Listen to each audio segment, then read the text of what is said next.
Good day everyone, this is Princess Tan and welcome to our guide on etiquette and learn how to be respectful and polite online.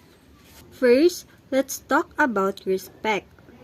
Being kind to others is essential online. Use polite words like please and thank you. This helps create a friendly environment. Also, avoid using all capital letters when typing. It looks like you're shouting and can make others uncomfortable. Next, let's talk about privacy. Keeping personal information private is crucial. Don't share details like your address, phone number, or financial information online. Also respect others' privacy by not sharing their personal information without permission. This includes private messages and photos. Now, let's discuss clear communication. Write clearly so people can understand you easily. Check your messages for spelling and grammar mistakes before sending them. This makes your message look more professional and easier to read. Using emojis can help show how you feel, but don't use too many, as it can make your message hard to read. Let's talk about avoiding spam. Spam is annoying and unwanted.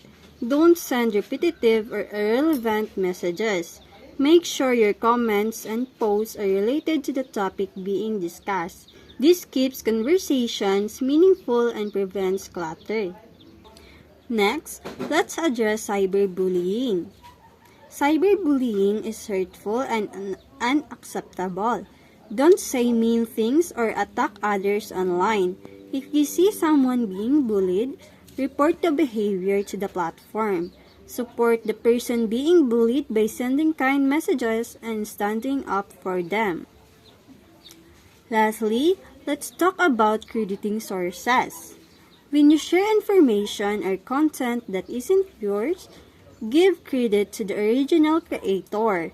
Always mention where you got the information, whether it's a link or the author's name. This shows respect for other works and help others find the original source. By following these simple etiquette rules, we can all help make the internet a better place. And of course, we will print this out and give it to the student inside the campus. Thanks for watching and happy browsing!